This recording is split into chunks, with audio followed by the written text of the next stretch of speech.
We watched Dark Angel, I Come in Peace. Let's get into it. So, I Come in Peace, sometimes titled Dark Angel, is from 1990 and lasts about an hour and a half. Stars Dolph Lundgren. Yeah, and that's all you need to know to say, yes, I'm in. We open up in LA at night time. There's a guy driving along listening to Christmas music. Yes, it's Christmas time.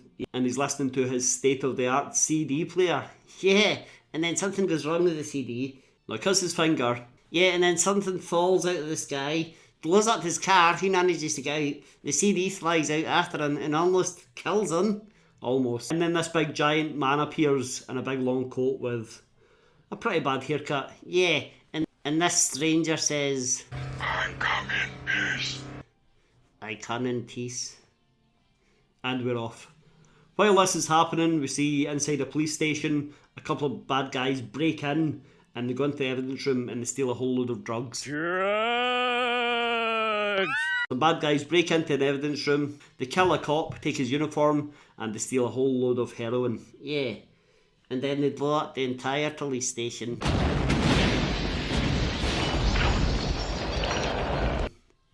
Little bit overkill? Yeah, hundreds dead. It's Christmas time. We find out these guys who have just committed the robbery are called the White Boys. What? The what? That's just what they're called, the White Boys. They go back to their boss, who is in the middle of a deal with who we find out is an undercover cop. Yeah, this is Ray. He's posing as a dyer for the drugs. And his partner, Dolph Lundgren, is sitting outside in a parking lot in his car listening to the deal. And he's going to go in the rest and all. But then he sees the convenience store he's facing is being robbed. So he has to go in and start it and beat up the bad guys. Late 80s, early 90s. In America, if there's an action movie, chances are there's going to be a 24/7 or something similar being robbed. Open the goddamn safe! We don't have a safe. You know what I want? Need money. Dolph Lundgren's character name is Kane. Harry Kane. Jack Kane. Yeah, Jack Kane. Everyone calls him Kane. He goes back to his car and he finds out it's too late. Ray has been discovered as a cop and he's been killed. Yeah, he's annoyed. But after Ray has killed the boss of the White Boys, Victor Manning, he leaves and he leaves the White Boys to clean up the mess. But some of the White Boys meet our new friend, Icon Tease. Yeah, that guy. He comes in and he starts taking them all out with a flying CD. It's razor sharp and it kills them and it dances all around the room. Pretty cool. Kane's police station. Kane is told by his boss, take a break, take a vacation, this is not a request. But then the FBI come in and they say, actually, we need Kane to help us break this case. We want the White Boys, we want the heroin, we want them busted. Yeah, so Kane's back in the case to find out who killed his partner. Well, he knows who killed them, but he's got no evidence. Yeah. If Ray was wearing a wire and Kane was listening in, was it not being recorded anyway? Oh yeah. Never mind that. Now Kane is back in the case, but as part of his condition he has to be paired up with an FBI agent. Yeah, Agent Sniff. Agent Smith? And he's a little pencil pusher, you know. Then we cut to a motel where the owner sees someone lurking around outside, so he instantly grabs a shotgun, goes out and starts firing at this person. But guess who it is? It's Icon Tease. Yeah, we don't know his name. Let's call him the stranger. Okay. Right, so the stranger who says I come in peace, says I come in peace, and then kills the motel owner. Before he kills him, he fires a tube into him. Yeah, clear tight. We don't know why. Not yet. Kane and Smith go to investigate the murders of the White Boys and of Ray in the same room, and they find the murder weapon, a CD. And Smith's like, don't be ridiculous, that can't be a murder weapon. But then Kane pulls out a sticker where it's embedded, and it flies around the room and all this kills then too. After this we briefly see another stranger with an even worse haircut. It seems he's been alerted by the movement of the CD. We see the stranger taking another life. He's in a factory this time. He fires a tube into someone and injects him with something that looks like heroin, and then he fires another tube into the person's head and he starts to take fluid from the person's brain. Yeah, this is weird. But while he's doing this, the new stranger, let's call him Derek. The new stranger, Derek, appears and opens fire on the first stranger. Yeah, there's a bit of a running gunfight. The stranger, the first one, he manages to escape. And the second one, Derek, is like, oh, hi. He's very furious. He is furious. Oh, this makes me very angry. That night, Kane goes to see his ex, who's also on the police force. Yeah, and they end up spending the night together, which is a good job, because the next day Kane goes to his house and his house has been trashed. Someone's been there looking for something.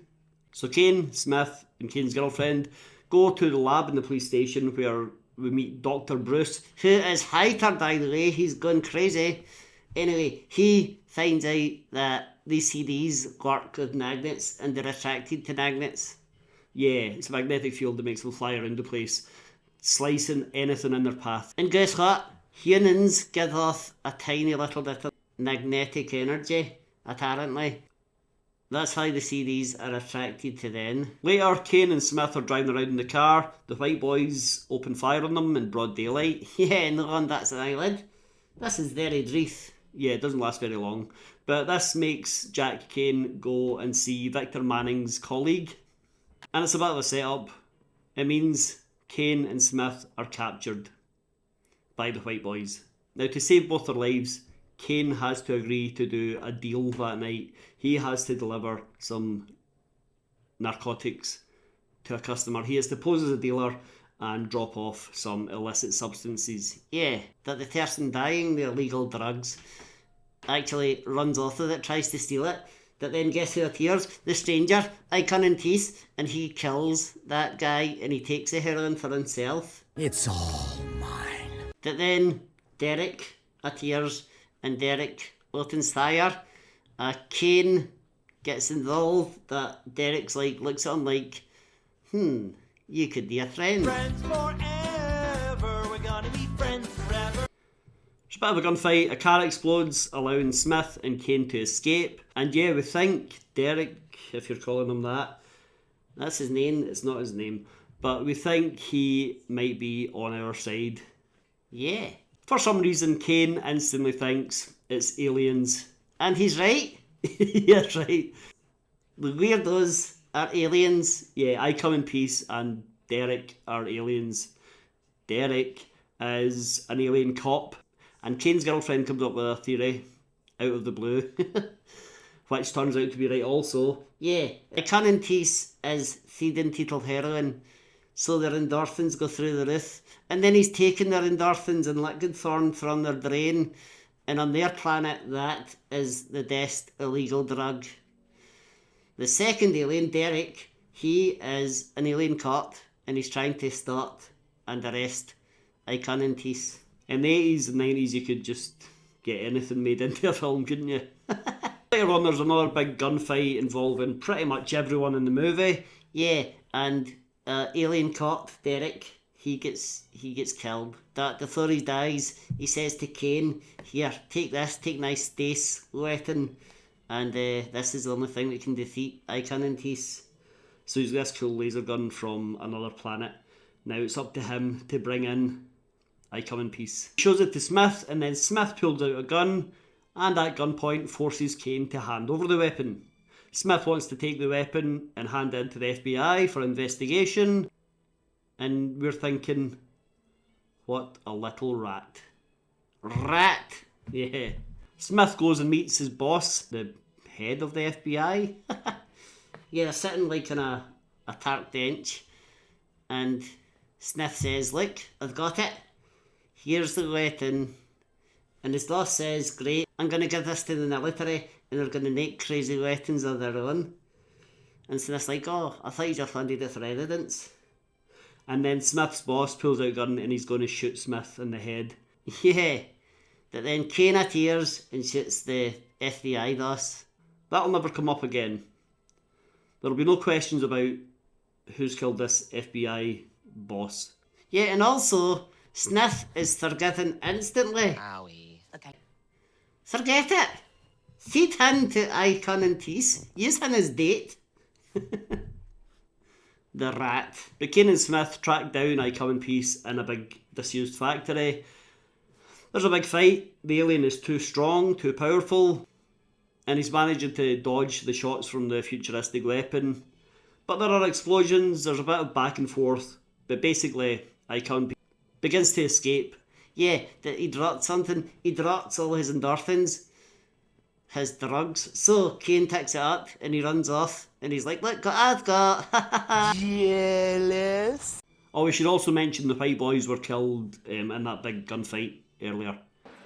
How very sad. How really very sad. Eventually I Come in Peace grabs Kane's girlfriend and uses her as a hostage. But Kane says, well, I've got your endorphins, so it's up to you, mate. Let her go, or I'll destroy these endorphins. Yeah, because they're in little, like, glass vials, and Kane just has to smash them in the ground. And he does it with a couple to show he's serious. And serious duster. So Kane's girlfriend gets away. Kane throws the endorphins and starts to run off. Yeah, but then I Come in Peace fires a CD at him, right? And the CD looks like he's going to take his head off. But then Kane pulls out a sticker and catches the CD with the magnetic force of the sticker. And then it comes down to the hand-to-hand fight we've all been waiting for. Yeah, I Come in Peace fires his chin. Kane manages to grab it, and he starts, like, wrestling it, fighting it off him, stopping it from going into him. This is some Oscar-winning acting here. Kane manages to pull out a big karate kick and kicks I Come in Peace right into a pipe. Yeah, it goes right through him. It's gross. Kane is looking at the impaled alien, and the alien says, I come in peace. Yeah. And then Kane picks up the futuristic gun, and he says, and you go in pieces, and shits him, and blows him up. And that's the end of that guy. Yeah, and then Sniff, Kane, and Kane's girlfriend, whose name we forgot, start to walk off from the factory into a freeze frame. And that's it.